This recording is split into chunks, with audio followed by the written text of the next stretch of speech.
What's up, y'all? It's your girl Tati back with another episode on Tati TV. Okay, so today I can talk about the title we about to get into, but before we get into all of that, don't forget to like, comment, and subscribe if you got to this point in the video. I know it's real early, but you know, while you here, make sure you hit the subscribe button, turn on the notification bell so you can be notified every time I post a new video, and like the video because I'm already finna give y'all tips on how to secure the bag and how to secure an apartment at a young age. So just hit the like button, comment down below what you like about the video, your favorite part of the video, or if you have anything that you want to add for advice to people around the 18 to 21-ish age group. Okay, so let's just walk in your trap and take over.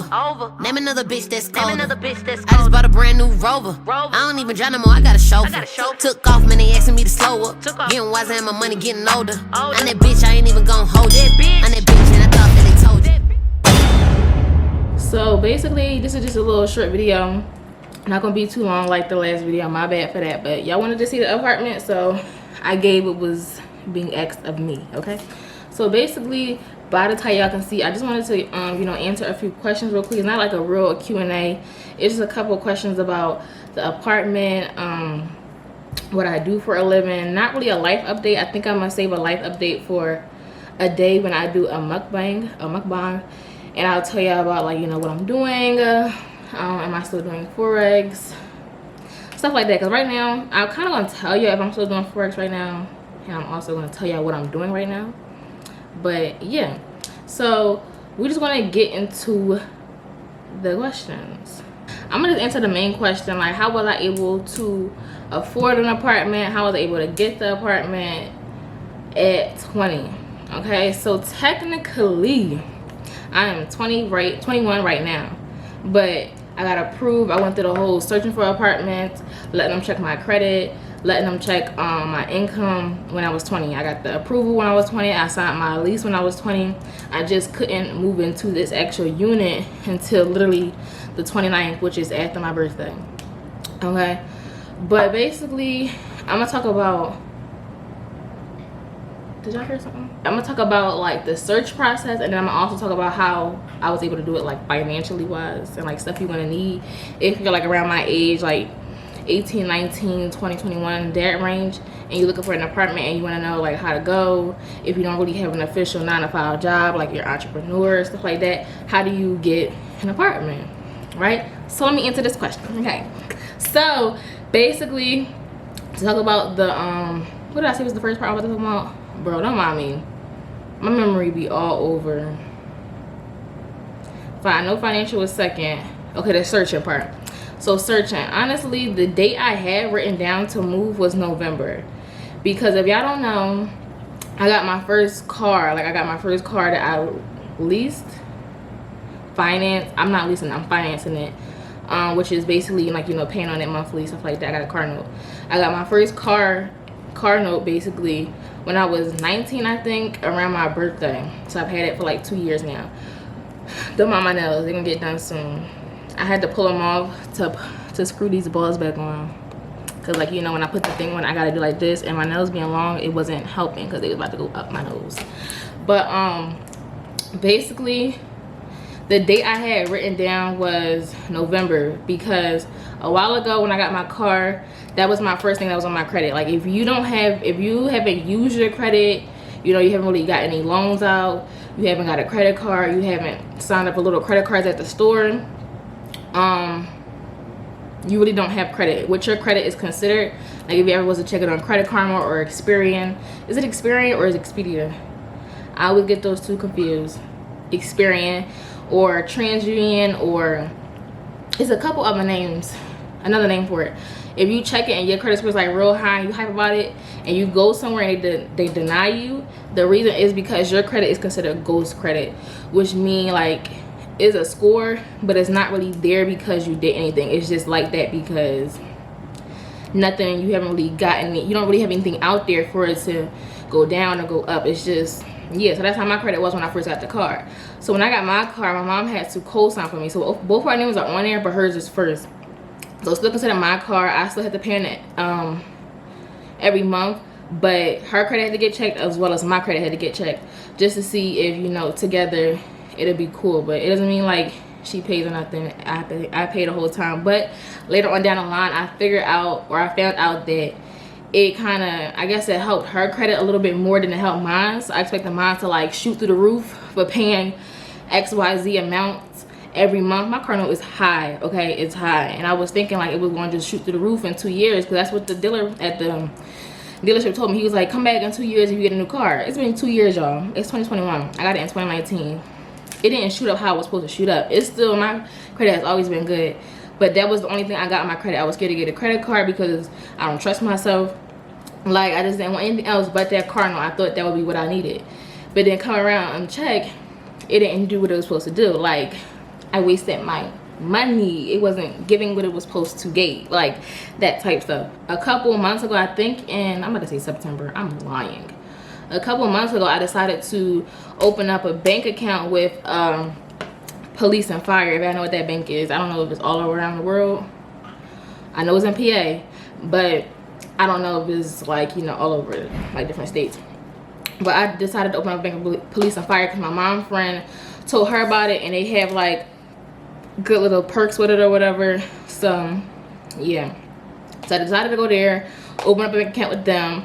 But then they also decided to tell, like, we also knew that we can get credit cards, you can get your car refinance, you can get auto loan, home loan, stuff like that there. But I wasn't really looking for an auto loan, got a card, stuff like that. So we get there, me and my mom doing our stuff, and then we in credit cards. And then based off of her seeing my credit, like I told you, my credit didn't drastically change from what it was when it was ghost credit, but it was still like good basically.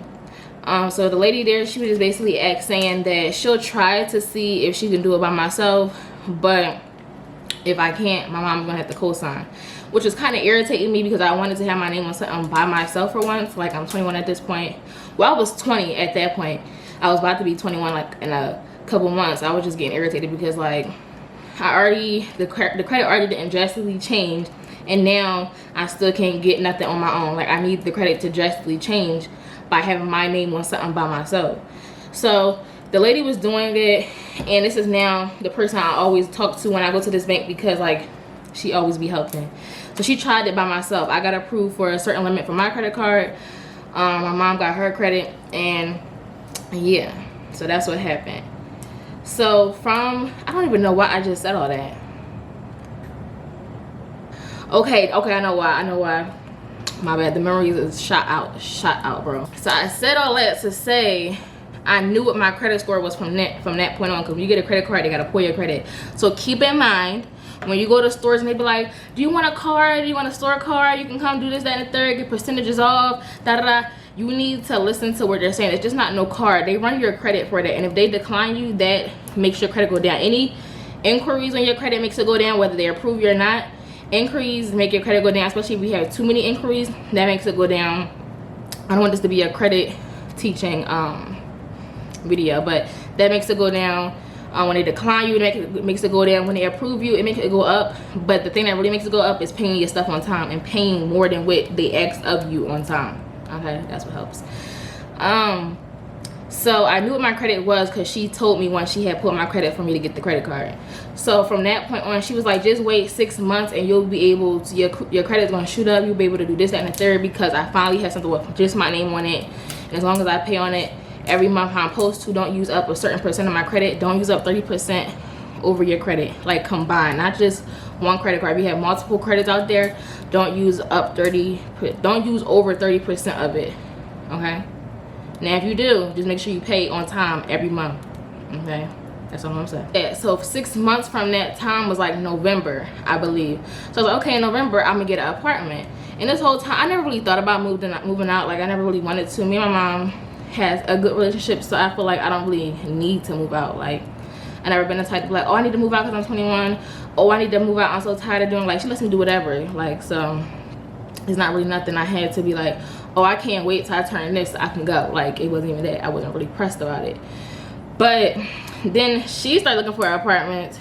So I was like, well, I want to go to an apartment because I'm okay with living in a house with her. But living in an apartment is a little bit smaller and wasn't going to give what it was supposed to give. So that's when I was like, while you're looking for 2 bedrooms, I want to see their 1 bedrooms. So, but I always said my move date was November 1st. But when you visiting, even if your move-in date is so far ahead, say like the next 2 months. So like I was looking in whatever month, and I kept saying August, like August 1st. That was my move-in dates. I'm pretty sure it was like, what's August, July, June. I probably was looking in June. I'm pretty sure it was June. So I would tell them it was August 1st, even though my plan was to move out in November, because that would be 6 months from when, you know, 6 or 4 months from when I got the credit. So I started looking. We looked at different places. I went on apartments.com to look. I know a lot of people was asking me how did I find mine. I'm not really going to say what the name of my building is. I told a few people that I personally know what the name is, but basically I went on apartments.com. Now if you find my apartment because on your own without me telling you, then by all means you found it, but I'm not gonna tell y'all. But I went on apartments.com and just searched on there. Literally that was the only app I looked at. My mom was looking at apartment list or some purple app. I was only looking at apartments.com. I just filtered what I exactly want, and I was telling my mom, I was like, I feel like people think that because they have a certain budget, whether it's high or low, they feel like they're not going to be able to get everything, especially if it's a lower budget. You're going to feel like, oh, I probably can't get the pool, I probably can't get the elevator, I probably can't get the balcony or whatever. But all you got to really do is have patience and keep searching. Like no matter how many, if it say you got 60 results after you filter everything, look through all 60 because it might be something in there. So I filtered it saying I wanted a pool. A balcony was something I wanted, but it wasn't like a filter I put in there because like if it didn't have it, I wasn't going to be like, oh no, I don't want it. But I definitely wanted a pool. I definitely wanted stainless steel appliances. I definitely wanted a walk-in closet. What else I wanted? I wanted a bathroom with a glass shower. I don't have a glass shower, but you know that shower is lit because of how it works. But that was pretty much it. Those were my main things. And then once I put those filters in, I searched it. I put my my budget in there. My budget is a little high. I don't know if I should tell you my rent. That's kind of personal. My budget was not like 900 or nothing. It was definitely a little bit up there, because I knew for what I wanted it was gonna be a little bit more than, you know, $900, $800, stuff like that. So I was just going based off of what I made and was making sure I always made 3 times the rent, because most apartments want you to make 3 times the rent, right? 3 times the rent, 2.7 times the rent, 2.75 times the rent. But some places like my place didn't really need that. Even though it didn't need that, I still wanted to make sure I made 3 times the rent, because the reason for people wanting that from you is because they know you should never be late with your rent. Because if you make 3 times the rent in a month, what you missing out on your rent for? That covers like rent, that covers cable, that covers renter's insurance, phone bills if you have other stuff to pay for. It's just a whole bunch of stuff it covers if you make 3 times the rent. They want to make sure that you're not trying to get something out of your budget and not gonna be able to pay, because like what's the point of getting something real nice and then not able to pay and then you get evicted? Like it's just no point. But with this place, all they really wanted to see was if I was making legal money, and they wanted to see my credit. I don't know if they really had like a credit limit, like if they needed to have good credit or whatever the case may be, but they did range you. They did have a thing that like range you from if you had good credit or bad credit, and based on your credit you would have to pay a certain amount of the deposit. I believe it was security deposit. I think that's what it was. But that's basically how mine went. Now most of the places I was saying, like I told y'all, they want 3 times the rent, 2.75 times the rent.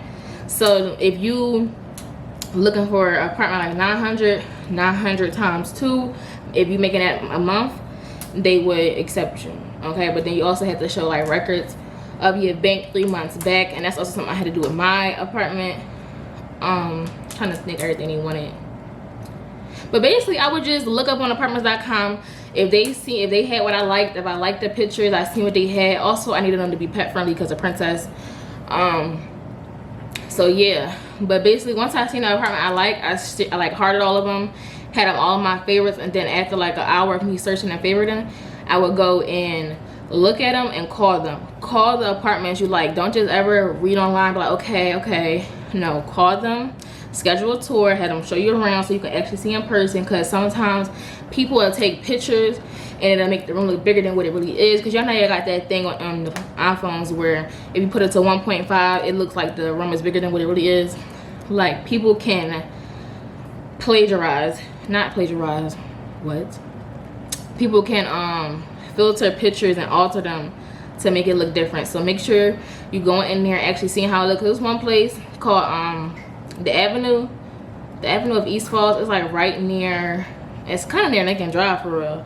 But that place, it looks so nice online. Got a nice pool. But then I went there and they showed me like the worst apartment ever.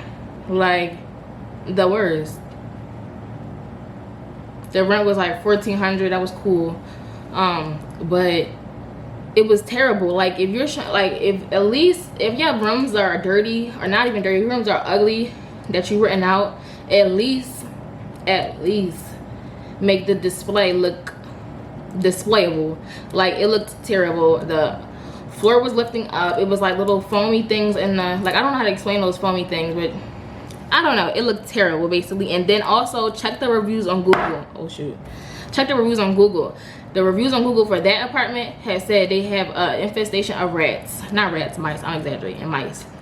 And yeah, like, I don't know. So that would just automatically know. So also, because you know, sometimes people can alter their website to say this and the third, but Google reviews, most of the time, it still be some on there that tell you like what's going on. But that don't mean that the apartment's all bad. Of course, mine had some bad reviews, but it's just like Amazon. When you order stuff, it's bad reviews and good reviews. It's up to you whether or not you want to buy it or do you not want to buy it because of what happened to them. Like, it's just up to you. But yeah, so it's just searching, being patient with it, and taking your time, because at the end of the day, that's where you're going to be living for a year. Like, depending on if it's a 12-month lease or if it's a 14-month lease, that's where you're going to be laying your head and paying monthly to sleep. So make sure it's something that you actually like. Make sure it's something you walk in there, it should feel like, oh yeah, this is the one. Oh yeah, this feels like home. It shouldn't just be like, oh okay, yeah, this is kind of cute. But then again, if it's your first apartment, I mean, you can just do what you want. This is my first apartment, but I wasn't finna do that. Honestly, some people are like, it's just the first apartment, just get whatever, get something small, cute, a studio. I don't like a studio, because as soon as you walk in my apartment, you in my bedroom. Like, I just don't like that. So I don't know, but it's everybody has a preference, right? I'm entitled to my preference. It's just, I wanted a certain thing for my first apartment. Everybody doesn't have to do what I did for my first apartment, but with me having a certain amount of money, me having a certain credit score, I was able to have my apartment how I liked it, get what I want, furniture how I want it. So that's the importance of credit, okay? Credit and your income. Well, credit a little bit more important than money, because credit can go a long way, especially when you're trying to leverage. Like, it can go a long way. Okay, so don't ever let nobody tell you that your credit isn't important. Like, to get most things, to rent, to get furniture, well, you could pay out furniture outright, but to rent, you needed to get a car, you needed to get a house, you needed to get a credit card. I need my credit for a lot. I see a lot of people, like, a lot of people check it a lot sometimes. Well, not a lot of people don't check it, but yeah, the credit is important. Don't let nobody tell you that it's not important, because when it comes down, especially once you getting older, you can't just be getting older and not keeping up with your credit, because then you're gonna be grown and all of a sudden you never was keeping up with your credit, and now it's just terrible. And then how you gonna get an apartment? To rent, you have to have like some type of credit, like something that they can see, like whatever that you're gonna wind up paying on monthly, weekly, bi-weekly, they need to see your credit to see what's your history of paying people on time. And that's the whole thing with credit. So that's the whole searching while I was going there. That's pretty much what I was doing, just going from apartment to apartment, scheduling tours from like 11 in the morning to 5 p.m. just going from place to place to place, making sure that it was all around the same area, so I won't be like, oh, I gotta go to North Philly, then I gotta go to West Philly, then I gotta go to Uptown, then I gotta go to Northeast. Like, I make sure they was like in the same area. So that's pretty much all you gotta do. Apartments.com, actually call them, schedule a tour. They let you do tours during this time. If not, then it's just not the one. I would say actually go in there and let them show you a tour of the apartment.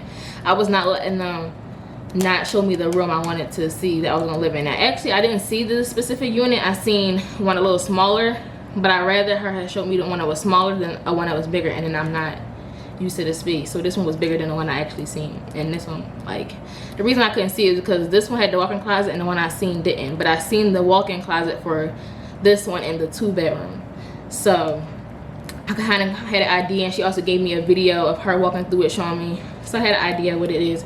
But if they can show you the exact, not the exact unit, but the exact duplicate of it, try to see that, like, so you can see what you're about to be living in. Because don't be looking at a 2-bedroom when you're about to move into a 1-bedroom. You're gonna be a little disappointed by the space, because of course a 2-bedroom is going to have more space. It's 2 bedrooms in there, plus a bathroom, plus a living room, plus a kitchen. Like, a 1-bedroom is 1 bed, 1 bath, living room, kitchen. Like, that's what it is. But this is pretty good for my first apartment. So now to the finance parts. How did I get this apartment? How did I afford it? How did I get my whole furniture financed? Basically, to answer people's questions, the Forex thing, I don't do it. I still will trade. I haven't been doing it recently because of the whole situation with the group thing. It just wasn't my cup of tea. I was like drinking the tea for a while, but then I realized, like, this tea isn't good. Like, why am I drinking it? So I stopped drinking it. Now if y'all want a video on that, like I said, I might do a mukbang about my experience with Forex, good and bad, overall experience with it while I do a mukbang and eat. But yeah, so I don't do Forex. What I do full time for right now, because it's not gonna be forever, but for right now, what I do is Uber, Lyft, Uber Eats. I don't do that no more because Uber Eats, you had to be only 19 to do it. Uber and Lyft, you gotta be 21. I wasn't 21 at the time, but as soon as I turned 21, baby, I went on this app and put my information in, and they let me go on, okay? Because I could not wait. Because if y'all don't know, Uber and Lyft pays more than regular, like, Uber Eats. Like, I don't know what their whole thing is, because if I'm waiting for somebody's food, I gotta go drive to get the food, wait, go drive it to the person's house, and you telling me that is not equivalent to driving somebody around? Like, I be waiting, dealing with the people at the restaurant attitude, dealing with the customers attitude. It be just too much, and they wasn't paying me enough. So as soon as I was old enough, I switched to Lyft, and Lyft is what bought my apartment. A little bit of Uber Eats, because, you know, I did everything prior to being 21, but as soon as I turned 21, the last bit of money I was making was going towards, like, the apartment, paying my first month's rent. Well, I had to pay the July prorated amount and then August rent as well, because, like, a prorated amount is, like, since I moved in the 29th of July, I had to pay for the 30th, the 29th, the 30th, the 31st, I think, is in July. So that was 3 days I had to pay for a rent, plus the whole August. Since, you know, it was so late in July, I might as well have paid for August too. That's what they said. So basically, a fort and all that was Lyft. Okay, now if you are 19 and up, and you feel like you don't know how to make money, you feel like you don't know how you're gonna pay bills, you feel like you low on money, this is something that's like a quick fix. It's like a quick little duct tape over, like a little hole type thing, but it's gonna hold it for a good little minute, like a good little minute. Okay, now if you're 19 and you don't have a car, no problem. If you have a bike, you can do Uber Eats. If you have feet, you can do Uber Eats. If you have a scooter, you can do Uber Eats, because they let people deliver Uber Eats with a bike. They let them do it walking. They let them do it with a scooter. And also, if you have a driver's license but you just don't have a car, they got it for you too. They let you rent a car through Uber, and you just drive. You do have to pay like a certain amount at the end, but just make sure that you're out there consistently. Especially when you don't have a job, why wouldn't you be out there? So just make sure you're out there consistently, so you make sure you see more. You see like more money back. You see a lot of money to the point where if you give them some, you still got a good lump sum for you too. So that's an option if you have your license. You can't just not have a license and they let you rent a car. I don't know if you have to be 25 for that, but yeah, because you know when you're renting cars, you gotta be like 25 or something like that. Uber Eats, they let you walk and deliver their food. They let you have a scooter and deliver their food. They let you have a bike and deliver their food. They make it possible for you to make money. So nobody 19 and up should be complaining about not having money. It's so many ways for you to make money. It's not even funny. Like, literally from your phone. Now, this from your phone, I know you talk about making money from your phone. This from your phone does require you to do some actual physical work, like going out and doing something, and you're not making money. what's your excuse? Just go do it.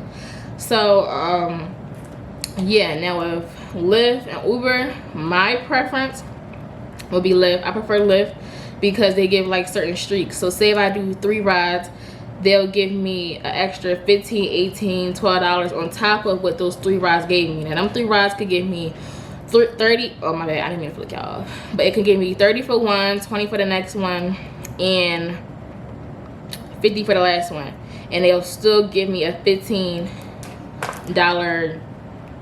extra thing on top of it. So that was 50, 30, I think I said, and 20 plus the 15. You'll wind up making 115 from doing just 3 rides. Now that don't mean every ride's gonna be that much. Most rides I would say is like $10. Now there do be sometimes, a lot of the time it be people going far.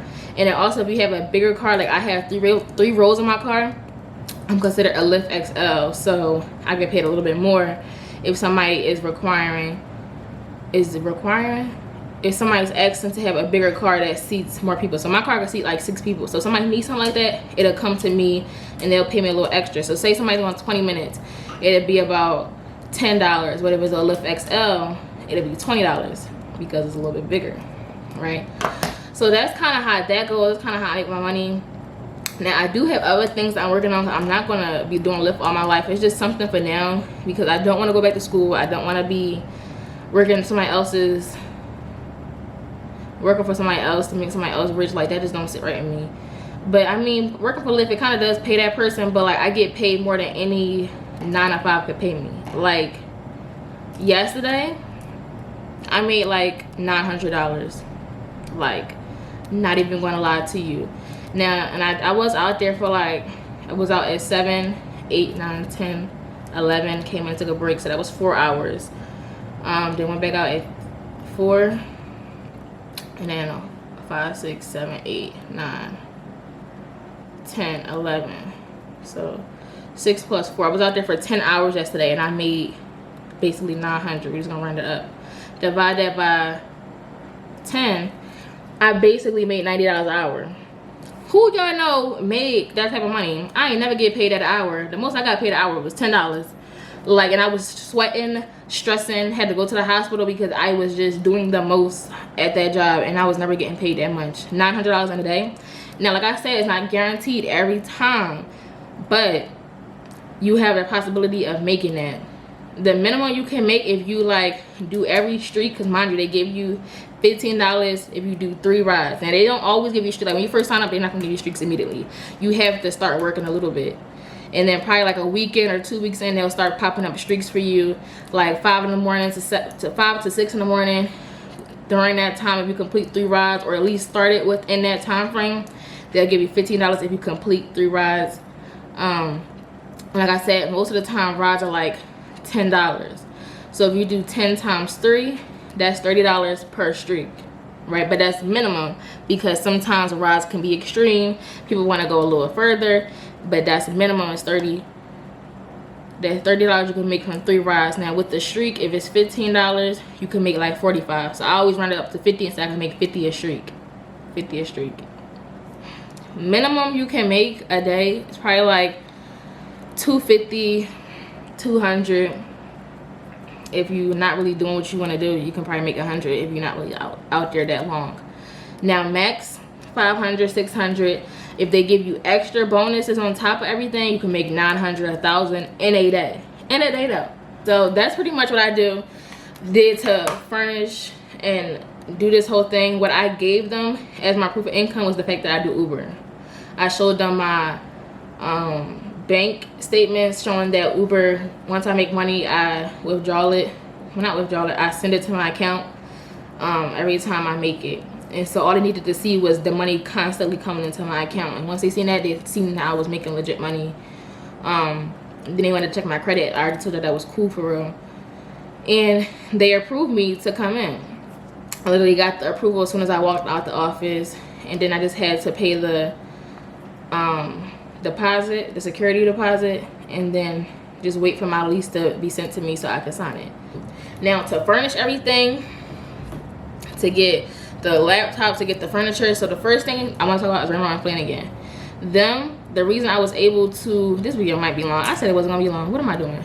But the reason I was able to get the furniture is because of my credit. I didn't buy any of the furniture outright. I went through Raymore and Flanagan.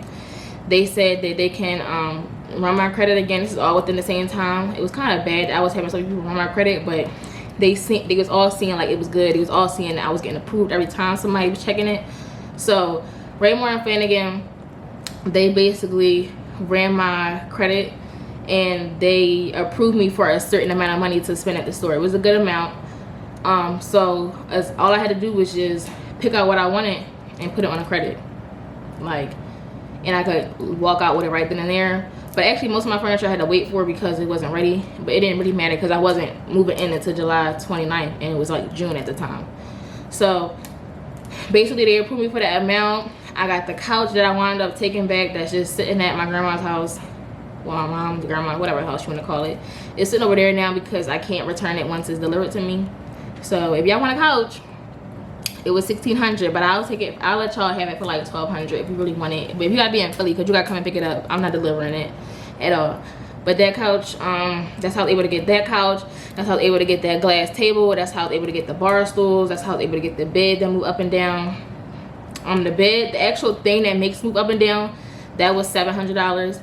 The mattress I got, I think, was $1,000, $2,000. The couch, I told y'all $1,600. This glass table, $500. The bar stools, $500 together. And yeah, the MacBook, I bought that outright. That was like $1,000 something. Yeah, that's what that was. The TV. Now the TV, little things around the house. The TV, this, there's little things. Cause I was buying a lot of things I wanted in like bunches. So like I had wrote a list down of what I wanted. This was my list of things to get from my apartment. Like I had it all written down saying like, this is what I want. This is where I seen it at. This is how much it cost. And I didn't want to get it. I didn't want to wait up until I moved in to get it. I didn't want to have a housewarming. I didn't want people to be like, oh, no, I'm not buying it. That's too expensive. Like, it's my stuff. This is what I want for my apartment. I don't want nobody trying to substitute it for something. Like, you're going to waste your money. Let me just save everybody's pockets. So what I was doing to buy everything was, now this is going to be our best friend, but use it responsibly, bro. Use it responsibly. FivePay, which is now called Zip, Afterpay, Affirm, Sezzle, I think that's what they call it. Now these apps are like installment plans. Yeah, here they are. These are the apps. I wonder if it's gonna focus. Okay, screenshot the apps if y'all need to. So basically all these apps do the same thing. The only one that's different is Affirm. That one is like monthly. But these are installment plan apps that let you purchase something right then and there, but only pay a portion of it. So basically if I wanted to buy something and the cart was like $1,000 and I wanted to split that payment, like all the payments for Quad, Afterpay, and Sezzle is 4 installment payments. So if the cart was $1,000 and I wanted everything right then and there, do 1,000 divided by 4. All I would have to pay is $250 up front and then $250 every 2 weeks. Now Affirm, if you do it that way, they have options where you can go all the way out to 12 months, 6 months, 3 months, stuff like that. But with Affirm, it's monthly instead of every 2 weeks. Okay, and Affirm also shows up on your credit history, so keep that in mind. Don't play around with Affirm. Don't be late on your payments with Affirm. It's on your credit. It pops up as an inquiry. It pops up showing how you pay on time. The other ones don't really do that. I don't know if they show up on your credit because I haven't paid them late, but I know for a fact Affirm showed up as soon as I even asked for it in Affirm. But basically I did that just because I didn't want to wait to get this stuff. I wanted to get this stuff all while it was June. I wanted to see this stuff, make sure it was good, just in case I had to return anything. If I didn't like it, I could take it back, get something different, stuff like that. And I wound up paying off everything literally the move-in day. Like the every 2 week thing was every week, every other week is I forgot what it is, but that thing wound up being over literally the day I moved in. So everything was basically paid off that day from me doing Uber, paying it back on time, stuff like that. So I probably could have got everything the day of, but who's waiting till the day of to order all that from Amazon? It could have went out of stock. Like some of the stuff on my website y'all can't even get because it's out of stock. So why would I have to wait for it? Also, when you get in an apartment, keep in mind that you have rent. You're gonna have to have renter's insurance. Most apartments are going to require you to have that, which is basically like insurance on your stuff in your apartment. And since y'all know I spent a lot of money on this stuff, I made sure I had, yeah. If you want cable and internet, you're gonna have to pay that. I don't have cable. I don't really need cable. I watch Netflix, so I just got internet. You're gonna need to pay utilities. If your utilities are included, try to find an apartment with your utilities included. Mine aren't, but they're like real cheap. They're like real cheap. But try to find one that's included. You're gonna have to pay that. So make sure you're considering all the stuff you're gonna have to pay for. So I have to pay for all that plus the furniture now. So everybody don't have to do what I did with the furniture. I just wanted what I wanted specifically for my apartment. I had a certain vision in my mind. I didn't want anything other than what I was seeing. So I pay on that. But I made sure no matter what I was buying, it was something that I could pay on. Not something that I'm like, I don't know if I could pay on that really. I made sure I could. And I also have a budget, like a budgeting thing that I have written out to know what bills is coming up, how much money I need to make with Uber or Lyft. Basic, I do Lyft more than Uber, but how much money I need to make with Uber or Lyft every day, how many days I need to work it, can I take some days off, can I do whatever I want, stuff like that, so I can keep on track of it. Because if you don't, it'll get out of hand, especially if you do it the way I do it. Because I got the couches, I had to make sure I was paying all those installment things on time, but luckily all those out the way now. That's pretty much how I afforded everything in here. That's how I did it. Yeah, that's pretty much it about the apartment. If y'all have any more questions, y'all can just put them in the comment section below. I might just respond down there, or I'll make another video, or you can DM me. I'll DM me back about it. That's pretty much it. And I like what I do because it's on my own time. I can listen to whatever I want to listen to. People don't, but men be harassing me. They definitely be harassing me. I had to tell Lyft about that a couple times, but most of the time I do what I want. I make my own hours. If I want to stop, I can stop. If I want to not work that day, I cannot work. Like, I'm not on nobody's time. I'm not on nobody's payroll. But the only thing about Lyft is they don't tax you as they paying you. So at the end of the year, like tax time, you're gonna wind up owing money back if you don't have something that you're getting taxed. Like, you have to pay back on the money that you make, because the money you're making isn't taxed. They're just giving it to you without taxing it, so you have to pay back on that. But yeah, that's pretty much it. So if y'all enjoyed this video, please don't forget to like, comment, and subscribe. Follow me on Instagram at Tatianatiaz. Follow me on Twitter at the same thing with an extra Z at the end. And I'll see y'all on the next video.